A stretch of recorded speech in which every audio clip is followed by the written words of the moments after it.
Um autêntico calafrio percorreu toda a Europa na semana passada. Noticiou-se com destaque que os governos da Suécia e da Finlândia divulgaram para seus cidadãos manuais sobre como proceder no caso de uma guerra contra terceiros. O governo sueco distribuiu pelo correio uma brochura de 32 páginas. O finlandês disponibilizou uma publicação online. Embora o nome não aparecesse, era óbvio que se tratava de uma guerra com a Rússia. A Suécia não tem uma fronteira terrestre com a Rússia. Há uma fronteira marítima entre ela e o enclave russo de Kaliningrado, que fica espremido entre o Mar Báltico, a Lituânia e a Polônia. A Finlândia tem uma fronteira terrestre com a Rússia de 1.343 quilômetros. Ambas mensagens abordam outras crises, como a ocorrência de pandemias, desastres naturais e ataques terroristas. Mas o destaque no noticiário foi para a guerra, graças à existência do conflito direto entre a Rússia e a Ucrânia, que tem o apoio da OTAN, de que não faz muito Suécia e Finlândia passaram a integrar. Tanto na Suécia como na Finlândia, as instruções envolvem a manutenção de estoques de alimentos, água, remédios e dinheiro, a guarda de cartões de crédito, conselhos sobre como se manter informado através do rádio, a busca de abrigos coletivos no caso de ataques aéreos ou nucleares, como neles se comportar ou onde se proteger caso seja impossível alcançá-los.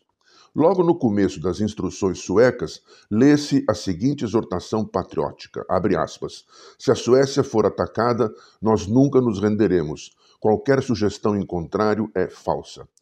Fecha aspas. Aos poucos surgiram informações complementares. Em ambos os casos, tratava-se de uma atualização de instruções anteriores. Também noticiou-se que outros governos, como os da Dinamarca e da Noruega, distribuíam instruções semelhantes. Nada disso atenuou o impacto midiático do clima de preparação para uma guerra. Para engrossar o caldo, a Alemanha entrou na dança. A mídia do país noticiou a existência de um documentário do exército, até então secreto, com 1.000 páginas, sobre a possibilidade e os desdobramentos de uma guerra com a Rússia. Entre outras coisas, o documento prevê que a Alemanha se transformaria num imenso corredor por onde passariam centenas de milhares de tropas da OTAN, norte-americanas e outras. O país se transformaria no grande organizador logístico do fluxo de tropas, suprimentos e armas de variada espécie para o conflito. Outras informações vieram à tona. O Exército está disponibilizando instruções específicas para empresários sobre como adequar suas empresas à circunstância de uma guerra, com destaque para a questão dos transportes. Para compreender o impacto dessas informações, deve-se levar em conta a moldura em que surgiram e também alguns antecedentes. Concomitantemente a elas, noticiara-se uma escalada de fato ou retórica em torno da guerra na Ucrânia e agora também em território russo, com a invasão da região de Kursk por tropas ucranianas. Noticiou-se a presença de tropas norte-coreanas em território russo, em apoio a Moscou. O governo Biden autorizou a utilização pela Ucrânia de mísseis de longo alcance contra o território russo e o fornecimento de minas terrestres contra veículos e pessoas para o governo de Kiev. Este anunciou que a Rússia lançara um míssil de longo alcance capaz de levar uma ogiva nuclear contra seu território. Moscou relaxou as normas para a utilização de armas nucleares em caso de conflito, sobretudo se atacada por um país que tivesse o apoio de uma potência nuclear.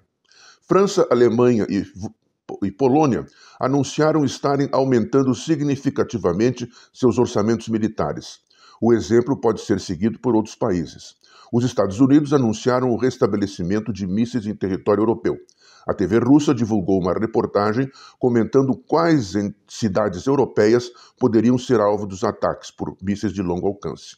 Não faz muito, o governo Biden aumentou em 20% a presença de pessoal militar e conexo norte-americano no continente europeu, contingente que hoje passa de 120 mil pessoas, maior do que, por exemplo, todo o exército do Reino Unido.